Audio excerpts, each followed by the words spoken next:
Welcome to Revlog, where today we come to our last look at Ephesians. We've gone all the way through the book, most all the verses.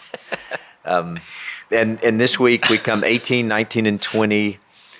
I'm grateful for the study, and I felt like it has been a good study for us to jump into Ephesians. I felt like it's been helpful.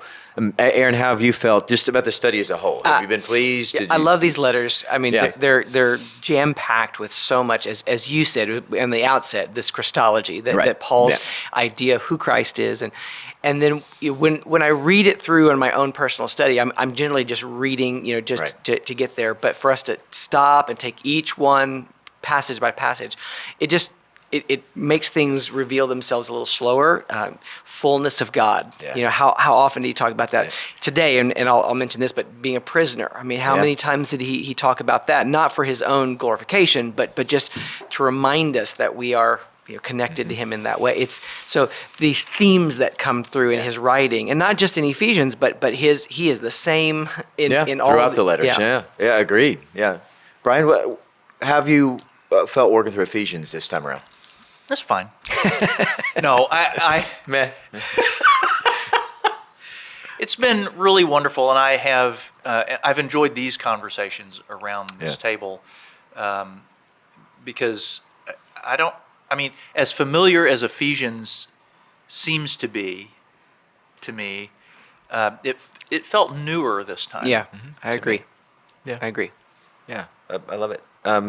So this week we come to really 18 through 20 is kind of our final text here. And I think I hear this a lot from people. The alls here really throw people for a loop, right? This praying at all times, pray for all the saints, all makes this feel impossible. Huh. And so I'm curious to see how and where y'all go with this. Bryan, what was your initial reaction to this text? I find it interesting that you mentioned the word impossible because that word did crop up in my thinking too, in this way that there are circumstances that it seems that prayer would be contraindicated. In other words, I don't know what that means. Well, it just means that it's not helpful, and that's and. Well, it matters how you define the word prayer, but go. Well, with it. I mean, what I'm saying though is, I think that's more of a reflection of how impossible I think I see circumstances rather than how impossible they actually are. Jesus. It's more a reflection of you rather than of the Lord. Correct. Yes. Jesus would say, what is impossible with men is possible with God. Yeah. And he's not saying, I don't think Jesus, nor do I think Paul would be saying that just for sensationalistic purposes, like hold on to your hats, you ain't seen nothing yet, that kind of thing. He's simply saying there is a new way of seeing reality than you have learned, and we are relearning this so that. And prayer is often the school in which you relearn that, because it is a way that you can approach reality and meditate on it and talk about it with the Lord, and then you can begin to think about it and to experience it in a different way. Well, I think that's part of where it's going. We have to be careful how we define the word prayer. And what you're describing there is a larger definition or a broader definition than I think so. Than the way most of us often think of it. But I think you're right. And I think the Lord also completely reshapes, this is where you're going, communication as a whole and what communication Absolutely, means, yes. both between he and us and then one another. And so there is this kind of full transformation of life, right, in those things. When you are always, when you always have communication channels open, then prayer is somewhat like telemetry, like a spacecraft, going out into the solar system, and it is always in communication with Earth, and they're receiving data at the Jet Propulsion Laboratory or whatever. It's not really a conversation necessarily, but it is a connection, and of course that example has limitations, but there is a continual connection, such that prayer is not these discrete chunks of petition, but although it includes that, but it is more of a conversation that never ends. Yeah, I like that analogy. Or a channel that's never closed. Yeah, I like it. Yeah, Aaron, what's your reaction here? The idea that all is a stumbling block is not a new. I'll never forget one time in a worship service, someone came to me. We had sung "I Surrender All," and they came to me with without any kind of.